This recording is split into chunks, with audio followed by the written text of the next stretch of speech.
Covert Action in Chile, 1963 to 1973. Staff Report of the Select Committee to Study Governmental Operations with Respect to Intelligence Activities, United States Senate. U.S. Government Printing Office, Washington, 1975. Senate Select Committee to Study Governmental Operations with Respect to Intelligence Activities. Frank Church, Idaho, Chairman. John G. Tower, Texas, Vice Chairman. Philip A. Hart, Michigan. Howard H. Baker, Jr., Tennessee. Walter F. Mondale, Minnesota. Barry Goldwater, Arizona. Walter D. Huddleston, Kentucky.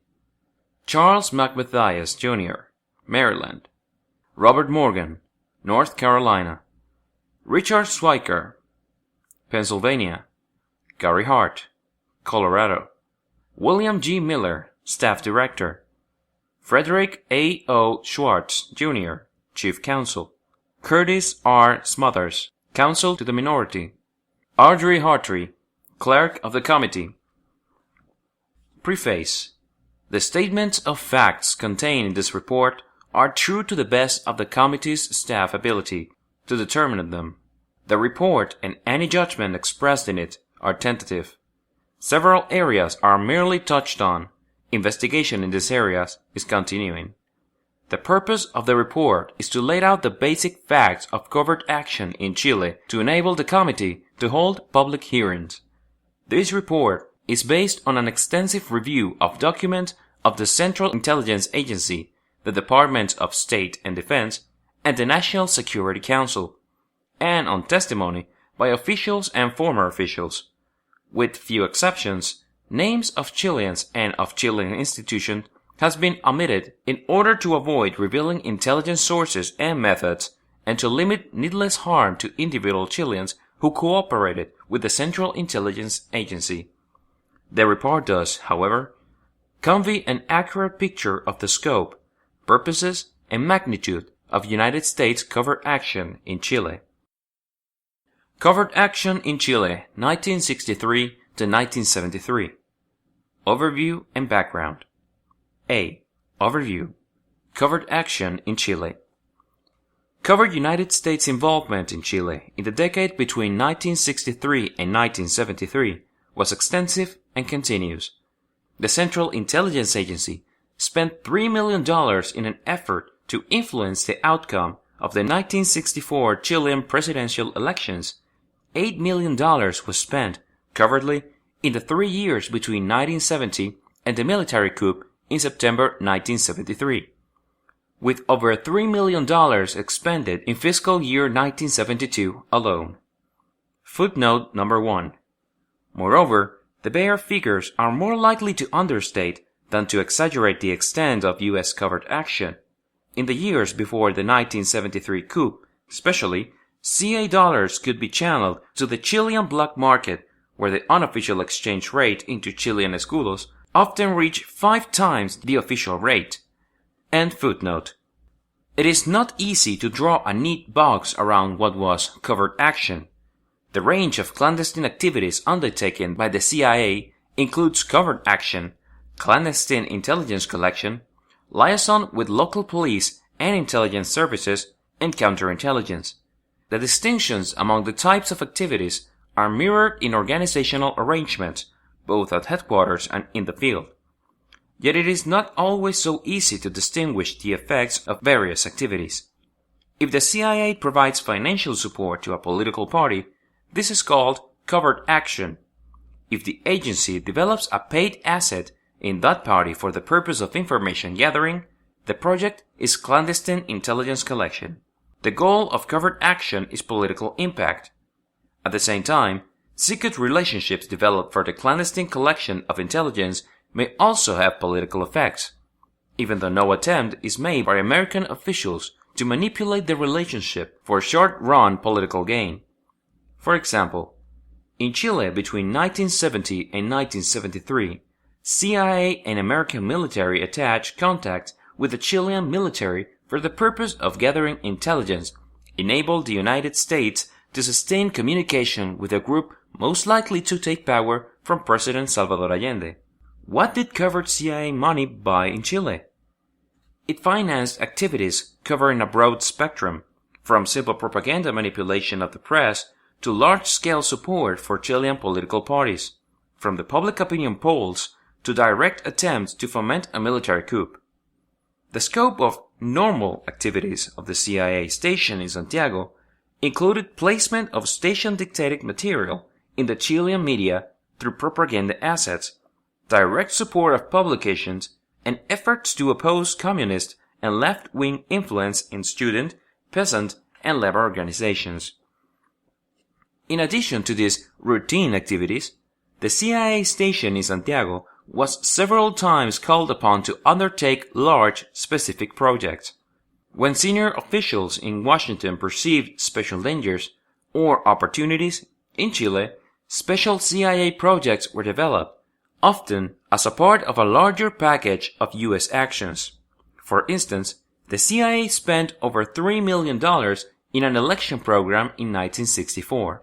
Half a decade later, in 1970, the CIA engaged in another special effort, this time at the express request of President Nixon and under the injunction not to inform the Departments of State or Defense or the ambassador of the project, nor was the 40 Committee. Footnote number 2.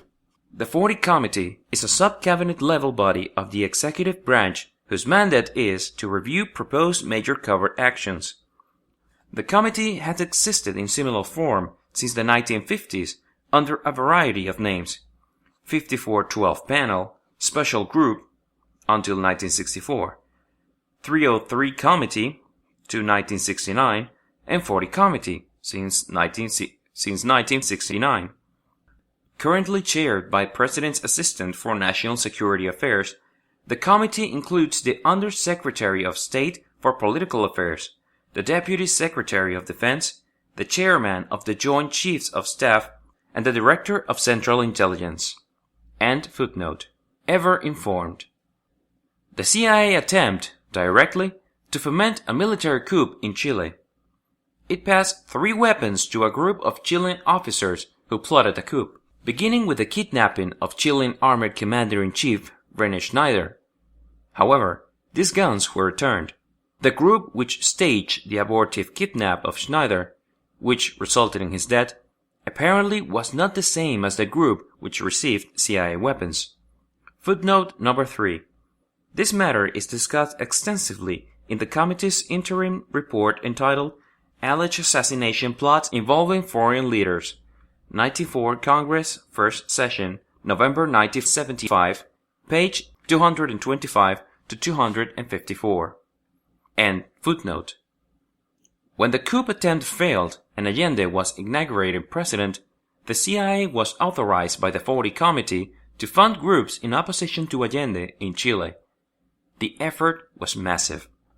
$8 million was spent in the 3 years between 1970 election and the military coup in September 1973. Money was furnished to media organizations, to opposition political parties, and, in limited amounts, to private sector organizations. Numerous allegations have been made about U.S. covert activities in Chile during 1970 to 1973. Several of these are false. Others are half true. In most instances, the response to the allegation must be qualified. Was the United States directly involved, covertly, in the 1973 coup in Chile? The committee has found no evidence that it was. However, the United States sought in 1970 to foment a military coup in Chile. After 1970, it adopted a policy both overt and covert of opposition to Allende, and it remained in intelligence contact with the Chilean military, including officers who were participating in coup plotting. Did the U.S. provide covert support to striking truck owners or other strikers during 1971 to 73? The 40 Committee did not approve any such support.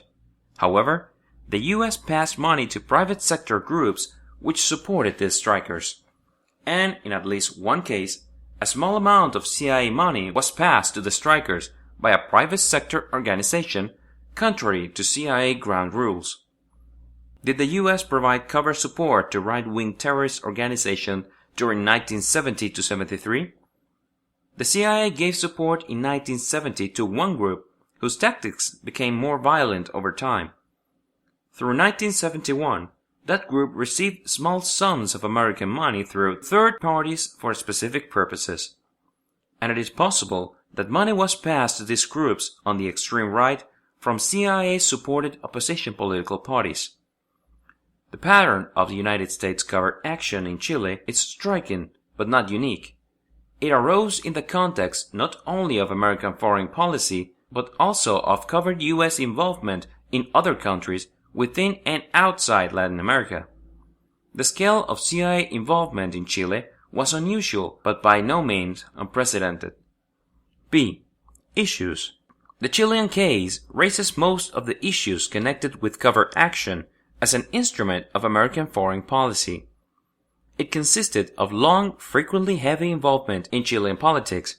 It involved the gamut of covert action methods, save only covert military operations, and it revealed a variety of different authorization procedures, with different amplifications for oversight and control. As one case of U.S. covert action, the judgments of past actions are framed not for their own sake, rather they are intended to serve as basis for formulating recommendations for the future. The basic questions are easily stated. First, why did the United States mount such an extensive covert action program in Chile? Why was that program continued and then expanded in the early 1970s? Second, how was this major covert action program authorized and directed? What roles were played by the President, the 40 Committee, the CIA, the ambassadors, and the Congress? Third, did the U.S. policymakers take into account the judgment of the intelligence analysts on Chile when they formulated and approved U.S. covert operations? Does the Chilean experience illustrate an inherent conflict between the role of the Director of Central Intelligence as a producer of intelligence and his role as manager of covert operations? And fourth, did the perceived threat in Chile justify the level of U.S. response? What was the effect of such large concentrated programs of covert political action in Chile? What were the effects, both abroad and at home, of the relationships which developed between the intelligence agencies and American-based multinational corporations? C. Historical background to recent United States-Chilean relations. 1. Chilean politics and society. An overview. Chile has historically attracted far more interest in Latin America and, more recently, throughout the world than its remote geographic position and scaling 11 million population would at first suggest. Chile's history has been one of remarkable continuity in civilian democratic rule. From independence in 1818 until the military coup d'état of September 1973, Chile underwent only 3 brief interruptions of its democratic tradition. From 1932 until the overthrow of Allende in 1973, constitutional rule in Chile was unbroken. Chile defies simplistic North American stereotypes of Latin America. With more than 2/3 of its population living in cities and a 1970 per capita GNP of $760, Chile is one of the most urbanized and industrialized countries in Latin America. Nearly all of the Chilean population is literate. Chile has an advanced social welfare program, although its activities did not reach the majority of the poor until popular participation began to be exerted in the early 1960s. Chileans are a largely integrated mixture of indigenous American with European immigrant stock. Until September 1973, Chileans broked their demands in a bicameral parliament through a multi-party system and through a broad array of economic, trade union, and, more recently, managerial and professional associations. Second, U.S. policy towards Chile. The history of United States policy toward Chile followed the pattern of United States diplomatic and economic interest in the hemisphere. In the same year that the United States recognized Chilean independence, 1823, it also proclaimed the Monroe Doctrine, This unilateral policy pronouncement of the United States was directed as a warning toward rival European powers not to interfere in the internal political affairs of this hemisphere. The U.S. reaction to Fidel Castro's rise to power suggested that while the Monroe Doctrine had been abandoned, the principles which prompted it were still alive. Castro's presence spurred a new United States hemispheric policy with special significance for Chile, the Alliance for Progress. There was little disagreement among policymakers either at the end of the Eisenhower administration or at the beginning of the Kennedy administration that something had to be done about the alarming threat that Castro was seen to represent to the stability of the hemisphere. The U.S. reaction to the new hemispheric danger, communist revolution, evolved into a dual policy response. Widespread malnutrition, illiteracy, hopeless housing condition, and hunger for the vast majority of Latin Americans who were poor. These were seen as communism allies. Consequently, the U.S. undertook loans to national development programs and supported civilian reformist regimes, all with an eye to preventing the appearance of another Fidel Castro in our hemisphere. But there was another component in U.S. policy toward Latin America. Counterinsurgency techniques were developed to combat urban or rural guerrilla insurgencies, often encouraged or supported by Castro's regime. Development could not cure overnight the social ills, which were seen as the breeding ground of communism. New loans for Latin American countries' internal national development programs would take time to bear fruit. In the meantime, the communist threat would continue. The vicious circle plaguing the logic of the Alliance for Progress soon became apparent. In order to eliminate the short-term danger of communist subversion, it was often seen as necessary to support Latin American armed forces, yet frequently it was those same armed forces who were helping to freeze the status quo which the Alliance sought to alter. Of all the countries in the hemisphere, Chile was chosen to become the showcase for the new Alliance for Progress. Chile had the extensive bureaucratic infrastructure to plan and administer a national development program. Moreover, its history of popular support for socialism, communism, and other leftist parties was perceived in Washington as flirtation with communism. In the years between 1962 and 1969, Chile received well over $1 billion in direct, over the United States aid, loans, and grants both included. Chile received more aid per capita than any country in the hemisphere. Between 1964 and 1970, 200 to 300 million in short-term lines of credit was continuously available to Chile from private American banks. Third, Chilean political parties 1958 to 1970. The 1970 elections marked the fourth time Salvador Allende had been the presidential candidate of the Chilean left. His personality and his program was familiar to Chilean voters. His platform was similar in all three elections. Efforts to redistribute income and reshape the Chilean economy, beginning with the nationalization of major industries, especially the copper companies, greatly expanded agrarian reform and expanded relations with socialist and communist countries. Allende was one of the four candidates in the 1958 elections. His principal opponents were Jorge Alessandri, a conservative, and Eduardo Frei, the candidate of the newly formed Christian Democratic Party, which contended against the traditional centrist Radical Party. Allende's coalition was an uneasy alliance composed principally of the socialist and communist parties, labeled as the Popular Action Front, or FRAP. Allende himself, a self-devout Marxist, was considered a moderate within his Socialist Party, which ranged from the extreme left to moderate Social Democrats. The Socialists, however, were more militant than the pro-Soviet, bureaucratic, though highly organized and disciplined, Communist Party.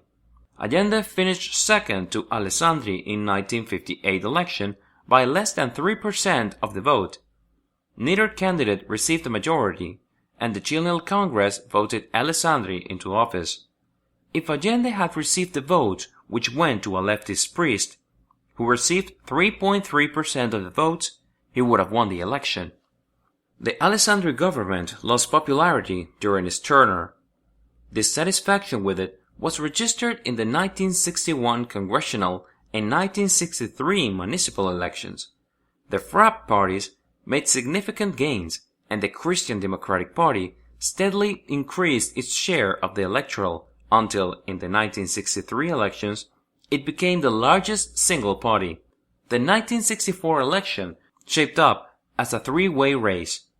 Frey was once again the Christian Democratic candidate, and the parties of the left once again selected Allende as their standard-bearer. The governing coalition, the Democratic Front, chose radical Julio Duran as their candidate, due in part to an adverse election result in a March 1964 by-election in a previously conservative province. The Democratic Front collapsed. The conservatives and liberals, reacting to the prospect of an Allende's victory, threw their support to Frey, leaving Duran as the standard-bearer of only the Radical Party. After Frey's decisive majority victory, in which he received 57% of the vote, he began to implement what he called a revolution in liberty. That included agrarian, tax, and housing reform. To deal with the American copper companies, Frey proposed Chileanization, by which the state would purchase majority ownership in order to exercise control and stimulate output. Frey's reforms, while impressive, fell far short of what he had promised. Lacking a majority in Congress, he was caught between the FRAP parties, which demanded extreme measures, and the rightists, who withheld support from Frey in order to force a compromise on the agrarian reform issue. Like its predecessor, the Frey government lost popularity during its tenure. The Christian Democrats' portion of the vote in congressional elections fell from 43% in 1965 to 31% in 1969. During the Frey years, the internal strains of the party became more evident, culminating in the 1968 defection of the party's left-wing elements. Frey's relations with the United States were cordial, although he pursued an independent foreign policy. His government established diplomatic relations with the Soviet Union immediately after taking power, and in 1969 re-established trade relations with Cuba.